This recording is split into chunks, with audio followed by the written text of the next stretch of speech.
I would like to mention that a couple of days ago, Senator Obama was out in Ohio, and he had an encounter with a guy who's a plumber.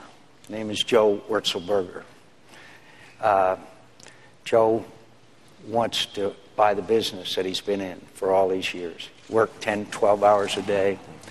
And he wanted to buy the business, but he looked at your tax plan, and he saw that he was going to pay much higher taxes. You were going to put him in a higher tax bracket, which was going to increase his taxes, which was going to cause him not to be able to employ people, which Joe was trying to realize the American dream. Now, Senator Obama talks about the very, very rich. Joe, I want to tell you, I'll not only help that you buy that business that you worked your whole life for and be able, and I'll keep your taxes low, and I'll provide available and affordable health care for you and your employees, and I will not stand for a tax increase on small business income. 50% of small business income taxes are paid by small businesses. That's 16 million jobs in America. And what you want to do to Joe the plumber and millions more like him is have their taxes increased and not be able to realize the American dream of owning their own business.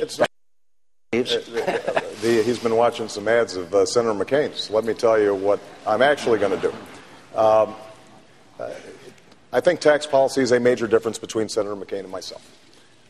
And we both want to cut taxes. The difference is who we want to cut taxes for. Now, Senator McCain, the centerpiece of his economic proposal is to provide $200 billion in additional tax breaks to some of the wealthiest corporations in America. ExxonMobil and other oil companies, for example, would get an additional $4 billion in tax breaks. What I've said is I want to provide a tax cut for 95% of working Americans. 95%. If you make less than $250,000 a year, then you will not see your income tax go up, your capital gains tax go up, your payroll tax, not one dime. And 95% of working families, 95% of you out there, will get a tax cut. In fact, independent studies have looked at our respective plans and have concluded that I provide 3 times the amount of tax relief to middle-class families than Senator McCain does. Now, the conversation I had with Joe the plumber, what I essentially said to him was, 5 years ago, when you weren't in a position to buy your business, you needed a tax cut then. And what I want to do is to make sure that the plumber, the nurse, the firefighter, the teacher, the young entrepreneur who doesn't yet have money, I want to give them a tax break now. And that requires us to make some important choices. Last point I'll make about small businesses, not only do 98% of small businesses make less than $250,000, but I also want to give them additional tax breaks because they are the drivers of the economy. They produce the most jobs. You know what Senator Obama ended up his conversation with Joe the plumber? We need to spread the wealth around.